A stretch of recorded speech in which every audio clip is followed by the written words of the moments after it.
नमस्कार दोस्तों। आज हम लोग अपने इस वीडियो में बात करेंगे मल्टीपल चॉइस क्वेश्चंस के, जो कि रिलेटेड होंगे मेकिंग ऑफ इंडियन कॉन्स्टिट्यूशन से, यानी भारत के संविधान के निर्माण से रिलेटेड मल्टीपल चॉइस क्वेश्चंस जो कि पूछे जाते हैं UPSC, state PCS, railways, defence, इस तरह के कॉम्पिटिटिव एग्जाम्स में। और ये जो सवाल हैं इनका जवाब एज अ भारतीय हम लोगों के पास होना चाहिए, क्योंकि ये जनरल नॉलेज के लिए भी काफ़ी इंपॉर्टेंट है। तो आइए सबसे पहले देखते हैं कि इस पूरे वीडियो का ऑब्जेक्टिव क्या है। इस वीडियो का ऑब्जेक्टिव है कि हम आपको बता सकें कि जो भारत की कॉन्स्टिट्यूएंट असेंबली थी, उस असेंबली का कंपोजिशन किस प्रकार का था, उसका रोल क्या था भारत के संविधान को बनाने में और भारत के संविधान को इन्फोर्स करने में, और साथ ही साथ उसमें कौन कौन सी कमिटीज़ थी और हर कमेटी का अपना क्या क्या रोल था और किस तरीके से ये जो कमेटी थी ये डिस्कशंस करती थी कॉन्स्टिट्यूएंट असेंबली में और ड्राफ्ट रेडी किया करती थी। तो आइए शुरू करते हैं हम अपने पहले सवाल के साथ। पहला सवाल है, विच of the following statement is correct? Option 1, drafting committee is related with Dr. B.R. Ambedkar. Option 2, Committee of Fundamental and Minority Rights are related to Sardar Vallabhbhai Patel. Option 3, Union Constitution Assembly is related to Pandit Jawaharlal Nehru. इन तीन statements में से कौन सा statement सही है? Exams में normally multiple type questions के जो आंसर्स होते हैं, इस तरीके के स्टेटमेंट्स के आंसर्स के जो ऑप्शन दिए जाते हैं वो नीचे हमने हाईलाइट किए हैं। समय के अभाव के कारण हम इसे हर बार नहीं पढ़ पाएंगे, लेकिन पहले क्वेश्चन में हम आपको बताते हैं कि किस तरीके से इसके सवाल को पूछा जाता है। तो जो आंसर्स के ऑप्शन आपको दिए जा सकते हैं वो दिए जा सकते हैं कि पहला ऑप्शन है स्टेटमेंट 1 एंड 2 आर करेक्ट, दूसरा ऑप्शन है स्टेटमेंट 2 एंड 3 आर करेक्ट, तीसरा ऑप्शन है स्टेटमेंट 1 एंड 3 इज करेक्ट, चौथा ऑप्शन है कि तीनों के तीनों स्टेटमेंट सही है, और पांचवा ऑप्शन जो नॉर्मली पूछा जा सकता है, बताया दिया जा सकता है, वो है कि none of the above are correct. So the answer to the question number 1, यानी कौन सा स्टेटमेंट तीनों में से सही है, वो है ऑल द अबव, यानी ऑप्शन 4 इज करेक्ट। इसमें तीनों ही स्टेटमेंट सही हैं। डॉक्टर भीमराव अंबेडकर चेयरपर्सन थे ड्राफ्टिंग कमेटी के, जिसकी पहली मीटिंग 1946 में 9 दिसंबर को की गई, आज़ादी से पहले। ड्राफ्टिंग कमेटी ने अपना पहला ड्राफ्ट सबमिट किया था द इंडियन कॉन्स्टिट्यूंट असेंबली को on 21 February 1948। Doctor Bhimrao Ambedkar को हम लोग फादर ऑफ इंडियन कॉन्स्टिट्यूशन या फादर ऑफ कॉन्स्टिट्यूशनल रेमेडीज़ के नाम से भी जानते हैं। सरदार वल्लभ भाई पटेल हेड करते थे उस कमेटी को जो कि फंडामेंटल एंड माइनॉरिटी राइट्स को ड्राफ्ट कर रही थी, और जवाहरलाल नेहरू हेड करते थे उस कमेटी को जो कि यूनियन कॉन्स्टिट्यूशन कमेटी थी। उसको जवाहरलाल नेहरू हमारे देश के प्रथम प्रधानमंत्री हेड किया करते थे। सवाल जो दूसरा है, जो सेकंड क्वेश्चन है, वो है विच of the following is not correctly matched? कौन सा जो स्टेटमेंट नीचे दिया गया है वो सही से मैच नहीं किया गया है? ये सवाल रिलेटेड है जो हमारे देश ने प्रोविजंस, जो आर्टिकल्स, जो प्रोसीजर्स अलग अलग देशों से हमने इंपोर्ट किए, इंडिया में बोरो किए हमने, उनकी अच्छी चीज़ों को जो हमने अपने कॉन्स्टिट्यूशन में शामिल किया, कौन सी देश से क्या चीज़ हमने सीखी और अपने देश में लेकर के आए, उससे रिलेटेड ये क्वेश्चन है। तो इसका जो पहला स्टेटमेंट है, the source of provision of fundamental right is USA. दूसरा statement, the source of provision of directive principles of state is Ireland. Option C, the source of provision of residual power of the center is Australia, and the provision of suspension of fundamental rights during emergency हमने Germany से import किया है। ये जो चार statements हैं, इन चार statements में कौन सा स्टेटमेंट सही नहीं है, यानी हमने उस देश से वो चीज़ बोरो नहीं की, इसके बारे में हमें बताना है। So correct option is option C, the source of provision of residual power of centre is not borrowed from Australia, it is borrowed from Canada. जो इंडियन कॉन्स्टिट्यूशन में डायरेक्टिव प्रिंसिपल ऑफ स्टेट्स जो है वो हमने Ireland से बोरो किया है, और वो part 4 of Indian constitution article 36 से 51 तक उसको मेंशन किया गया है।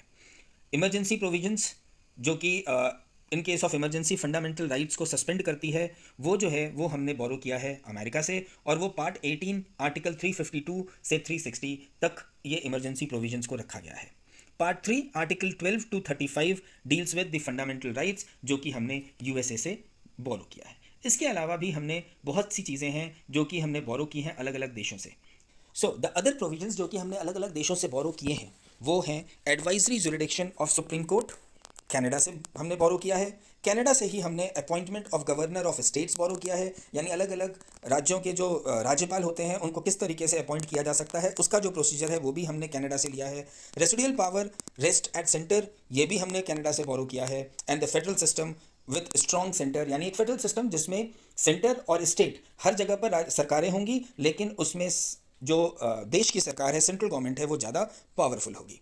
हमने आयरलैंड से बोरो किया है कि किस तरीके से राज्यसभा में मेंबर्स को नॉमिनेट किया जा सकता है और प्रेसिडेंट के इलेक्शन किस तरीके से किए जा सकते हैं। हमने बोरो किया है अमेरिका से impeachment of the president, functions of president and vice president, removal of Supreme Court and High Court judges, judicial review, independence of judiciary and the preamble of Indian Constitution. ये सारी चीज़ें हमने America से बोरो की हैं. So now let's get to the third question. Which of the following statement is or are correct? First है Constitution initially contained 395 articles and 8 schedules. D.P. Khaitan was replaced by T.T. Krishnamachari in drafting committee. Some provisions regarding election, citizenship, etc.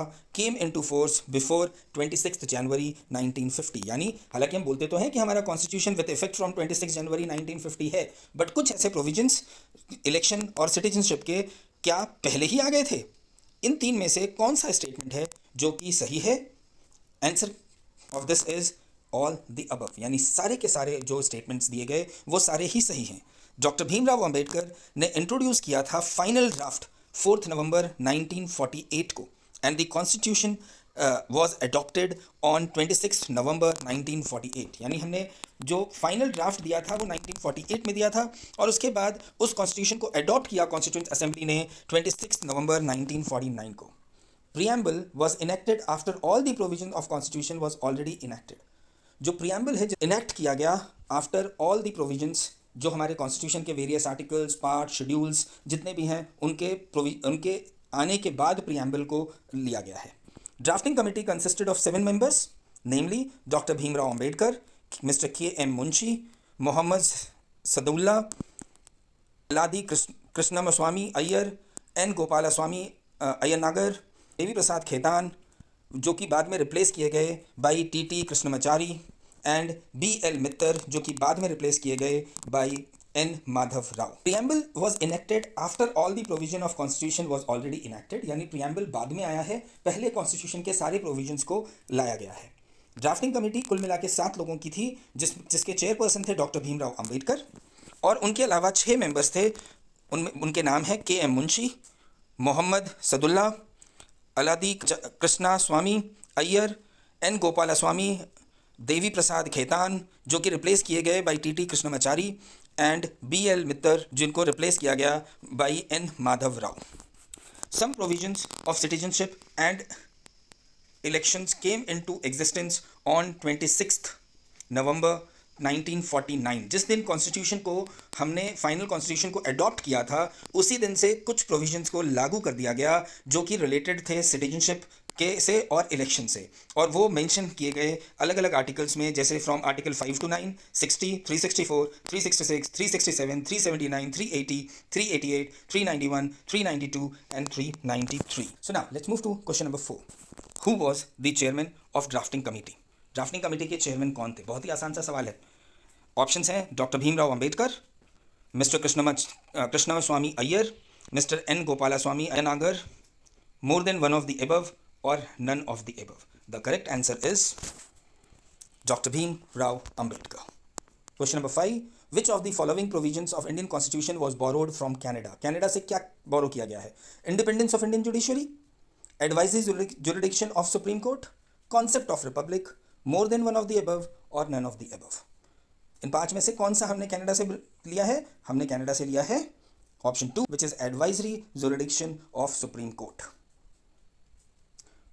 The next question is which of the following provision of Indian constitution was not borrowed from Canadian constitution? कौन सी चीज हमने Canada से बोरो नहीं की? Federal system with forfeited centre, advisory jurisdiction of Supreme court, appointment of governors for state, nomination of members to Rajya Sabha or none of the above. The correct answer is nomination of members to Rajya Sabha.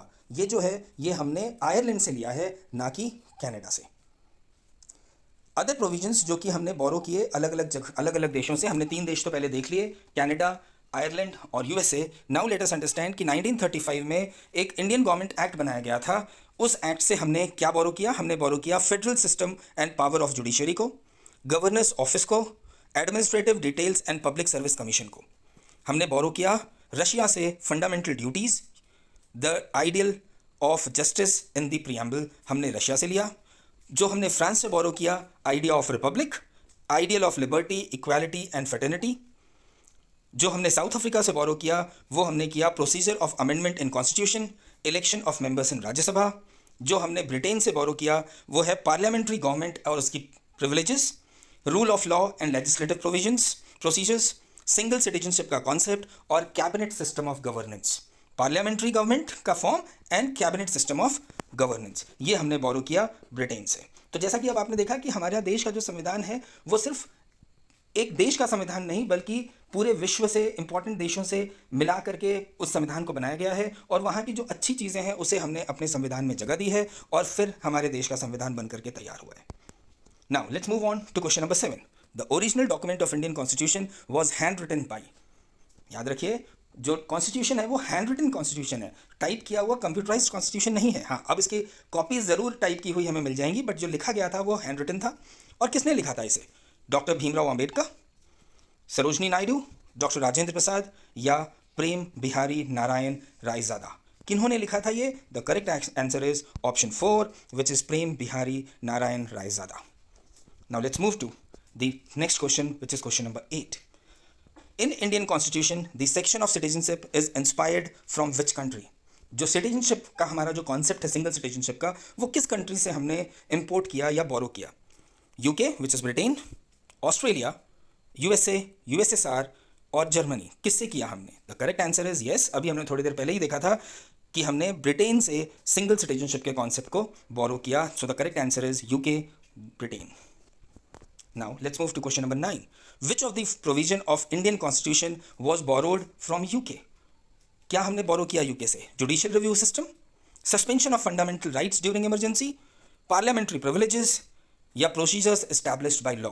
इनमें से कौन सा provision हमने Indian constitution में UK से बोरो किया है? The correct answer is parliamentary privileges. जो हमारे जो सांसद हैं उन्हें जो स्पेशल प्रिविलेजेस दिए जाते हैं वो हमने बोरो किए हैं यूनाइटेड किंगडम से यानी ग्रेट ब्रिटेन से। Now let's move to question number 10। Who described the preamble of Indian Constitution as the political horoscope of Indian Constitution? जो preamble है हमारे देश के संविधान का, उसे political horoscope किसने बताया? Option 1 Thakur Das Bhargava, option 2 Kanhaiya Lal मानिककल Munshi, doctor Rajendra Prasad या मिस्टर पालकी वाला। इनमें से किन्होंने ये संविधान का जो प्रियम्बल है उसे पॉलिटिकल हॉरोस्कोप कहा? The answer is Mister Kanhaiya Lal Munshi, जिन्होंने हमारे देश के संविधान के जो प्रियम्बल्स हैं उन्हें पॉलिटिकल हॉरोस्कोप के रूप में डिफाइन किया। When did the constitution assembly adopt the constitution? The next question, question number 11। Constitution assembly ने हमारे देश के कॉन्स्टिट्यूशन को कब अडॉप्ट किया? 26 जनवरी 1950, 4 नवंबर 1946, 26 नवंबर 1949, 15 अगस्त 1947। इनमें से कौन से दिन को हमारे देश के संविधान को अडॉप्ट किया गया by constituent assembly? The correct answer is option 3 26 November 1949। So now let's move to question number 12. Who was the chairman of Constituent Assembly? Dr. Bhimrao Ambedkar, Sarojini Naidu, Dr. Rajendra Prasad, Prem Bihari और mister Jawaharlal Nehru. कौन थे हमारे देश के constituent assembly के chairman? The correct answer is the first president of India doctor Rajendra Prasad. Now let's move to the next question which is 13th. Who was the chairperson of Union Power Committee of Indian Constituent Assembly? जो union power committee थी उसके जो chairperson थे, उसके जो head थे वो कौन थे? Doctor Bhimrao Ambedkar, Sarojini Naidu, doctor Rajendra Prasad. Fourth option is Prem Bihari Jawaharlal Nehru. कौन थे जो कि यूनियन पावर कमेटी के चेयरपर्सन थे? And the correct answer is the first prime minister of India Mister Jawaharlal Nehru. तो ये तो थे कुछ रोचक तथ्य हमारे मेकिंग ऑफ संविधान से रिलेटेड, हमारे संविधान को बनाने से रिलेटेड कुछ इंपॉर्टेंट डेट्स, कुछ इंपॉर्टेंट प्रोविजंस कौन से देश से लिए गए, कौन से लोग किस तरह के कमिटीज़ को हेड करते थे। Now let us understand some other important points जो कि हमने इन 13 क्वेश्चंस में कवर नहीं किए। The Indian constitution is the longest written constitution in the world with 25 parts, 448 articles and 12 schedules. जब ये कॉन्स्टिट्यूशन का निर्माण हुआ था तब तो 395 आर्टिकल्स थे और 8 शेड्यूल्स थे, लेकिन 75 सालों में जैसे जैसे देश आगे बढ़ा ज़रूरत के हिसाब से कुछ आर्टिकल्स को लाया गया और शेड्यूल्स को बढ़ाया गया, और आज की डेट में ये वर्ल्ड का सबसे बड़ा लिखित कॉन्स्टिट्यूशन है। जो original copy of Indian constitution है वो हिंदी में और इंग्लिश में उसे रखा गया है कि स्पेशल हेलिमेन में, और वो लाइब्रेरी में है पार्लियामेंट ऑफ इंडिया की। पार्लियामेंट्री प्रिविलेजेस क्या होते हैं ये जानना भी हमारे लिए ज़रूरी है क्योंकि नॉर्मली आपने देखा होगा कि पार्लियामेंट्री प्रिविलेजेस वर्ड का बहुत ज़्यादा इस्तेमाल किया जाता है। तो parliamentary privileges are certain rights and privileges enjoyed by the MPs as per article 105। It's provides freedom of speech in parliament and right of publication of its proceedings, यानी वो पार्लियामेंट में जो भी कुछ बोलते हैं उसके लिए उन्हें अकाउंटेबल पार्लियामेंट के बाहर नहीं ठहराया जा सकता, और पार्लियामेंट के अंदर जो भी प्रोसीडिंग्स हैं उसे पब्लिक करने का अधिकार उन्हें दिया गया है। ओके, सो अब देखते हैं कि head of the other important committees, हमारे जो कॉन्स्टिट्यूंट असेंबली ने जो कमिटीज़ बनाई थी संविधान के लिए, उनमें कुछ और भी कमिटियां थी, उनके हेड कौन थे। प्रोविंशियल कमेटी के हेड थे सरदार वल्लभ भाई पटेल। स्टेट पावर कमेटी के अध्यक्ष थे, हेड थे पंडित जवाहरलाल नेहरू। स्टीयरिंग कमेटी के हेड थे डॉक्टर राजेंद्र प्रसाद। ओके, तो apart from the Indian constitution में और भी चीज़ें हैं जिसे कि शामिल किया गया, जैसे कि भारत का नेशनल फ्लैग, इंडिया का झंडा कब अडॉप्ट किया गया। सो इंडिया का झंडा इंडिया की आज़ादी से पहले ही अडॉप्ट कर लिया गया था, और वो किया गया था 22 जुलाई 1947 को। नेशनल एंथम जनगण मन जो है उसे अडॉप्ट किया था हमारे देश ने 24 जनवरी 1950 को। नेशनल सॉन्ग को अडॉप्ट किया गया था 24 जन 1950 को। तो ये डेट्स याद रखिए क्योंकि इन डेट्स के ऊपर भी कई बार यूपीएससी पीसीएस में सवाल पूछे जाते हैं। So friends, thank you very much. ये तो थे कुछ ऐसे सवाल जो कि मेकिंग ऑफ इंडियन कॉन्स्टिट्यूशन के ऊपर ज़्यादातर जनरल नॉलेज की बुक्स में या जनरल नॉलेज के क्विजेज़ में, एग्जाम्स में पूछे जाते हैं। So all the very best, thank you very much. अगर आपको ये वीडियो यूजफुल लगा तो would request you to please like and subscribe us and share us as much as possible. Will come out with the next video soon. Thank you very much.